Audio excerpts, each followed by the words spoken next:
Sonata 5 é considerada uma das obras-primas do compositor John Cage, feita em 1946 e 1948. As peças são 20, 16 sonatas e 4 interlúdios. Todas elas são executadas por meio de uma técnica que Cage chama de piano preparado, usando borrachas, parafusos, porcas para gerar ruídos e experimentações com o som do piano, uma forma não convencional e inusitada de um instrumento convencional como o piano. A obra conceituada é inspirada em representar as 8 emoções da tradição rasa indiana: o heróico, o erótico, o maravilhoso, o cômico, o odioso, tristeza, medo e raiva. E seu contexto esse foi usado durante a época que John estudava cultura e filosofia hindu intensamente. John Cage foi um importantíssimo artista vanguardista pós-guerra e popularizador da música aleatória, deixando de lado as regras de composição e focando na função sensorial do som. Também colaborou para o uso de instrumentos não convencionais e que têm uma estética sonora interessante, e até posteriormente se interessou pela criação dos sintetizadores, que manipulam correntes elétricas para criar novos sons e que se tornaram hoje muito populares entre a música pop e eletrônica. Para ele, tudo que faz o espectador ter uma pré-concepção da música, como as notas musicais, regras de composição, escalas e instrumentos musicais, são uma forma muito limitada do que a arte e a música é. Por isso, assim como ele faz em Sonata 5, ele modifica esse objeto, instrumento tão importante para a música, o piano, e usa de forma não habitual, de forma imprevisível, com um piano preparado. Essa técnica de piano de John Cage se assemelha muito ao que o filósofo Willem Flusser, com seu conceito de caixa preta, indica. Muitos sistemas, como câmeras, são tão complexos que não podem ser entendidos facilmente pelos seus artistas e acabam limitando suas criações ao que os equipamentos, programas ou instrumentos musicais se propõem a fazer. Por isso, a renovação trazida por John para o piano preparado é importante para a arte e mídia, pois consegue romper com as próprias ideias de programa e tensiona os limites da arte e música. Assim como tivemos a fuga das regras estéticas propostas durante o renascentismo, com as vanguardas europeias, a remodelação da arte feita na moldura e tela padrão, a transgressão da escultura para instalações, na música o som em si se tornou mais importante, a experimentação, as sensações que isso gera, o som pelo som, sua musicalidade, sua textura e os ruídos e até o silêncio. Tudo isso são explorados por John Cage e suas obras. Não muito diferente do que vemos hoje com sintetizadores digitais que brincam com as ondas sonoras e criam novos sons totalmente novos e são usados hoje na música não mais simplesmente como acompanhamento de som, instrumentos padrão ou como uma nota musical, mas sim incluídos por sua sonoridade interessante em si e sua estética. Desse modo, essa importância dada aos ruídos e o silêncio é outro aspecto importante nas obras de John Cage, e para isso vamos analisar as obras 433 e Branches do mesmo autor.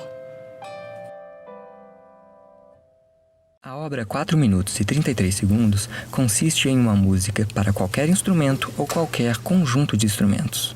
É dividida em 3 movimentos, com duração total de 4 minutos e 33 segundos.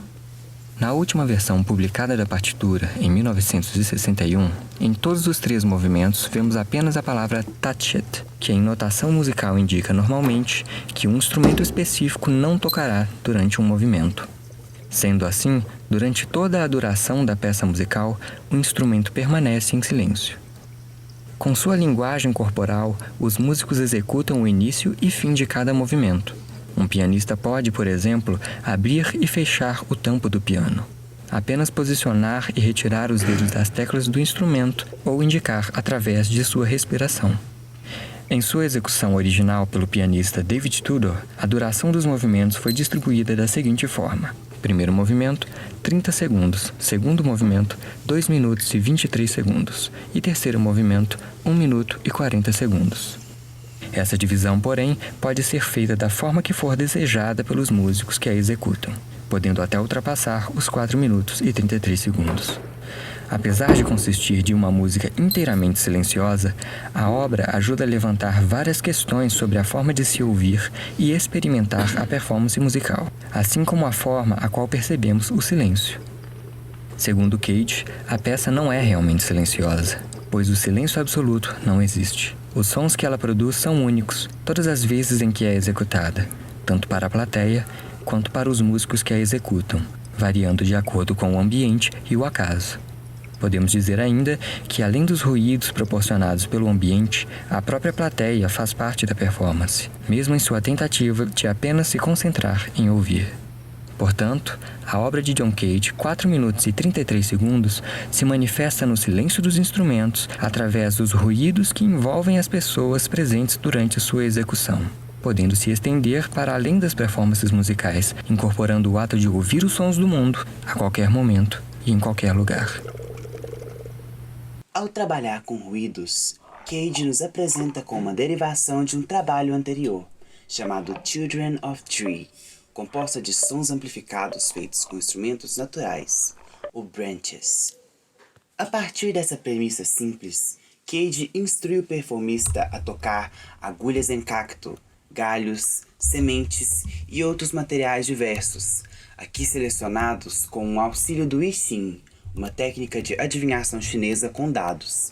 A obra, portanto, possui tanto um caráter de música aleatória, devido ao I Ching, quanto a liberdade do performista na forma como a música acontece. As mãos da performance são levadas a interagir com os objetos, com um ou mais de um, através da fricção, colisão, vibração, com a possibilidade de alterá-los, quebrando, clivando, riscando, o que só torna os instrumentos ainda mais não usuais. Branches, como o nome já diz, foca em instrumentos naturais, galhos, folhas, rochas, conchas e outros elementos conseguem produzir sons tão variados quanto eles mesmos. Os ruídos conseguem ora se assemelhar à percussão tradicional, como também aos sons artificiais do dia a dia, e então ruídos que poderia se ouvir na natureza. É interessante pensar em como essa dinâmica rompe com as propostas de música-ruído de uma mentalidade futurista, por exemplo. Uma, mais antiga, glorificando os sons das máquinas e do triunfo da humanidade sobre a natureza, e a obra de Cage nos defrontando diretamente com sons feitos pela interação das mãos humanas com o mundo natural. Dalibor Davidovich, professor de musicologia na Academia de Música de Zagreb, analisa Branches em seu artigo homônimo sob as lentes de uma anarquia na música. Tomando o compositor como uma figura de hierarquia que ordena a reprodução de uma performance, Cage busca através dessa peça uma não-hierarquia, onde a performance se constrói sem ordens do que deve ser feito, e os sons são produzidos de forma social, coletiva.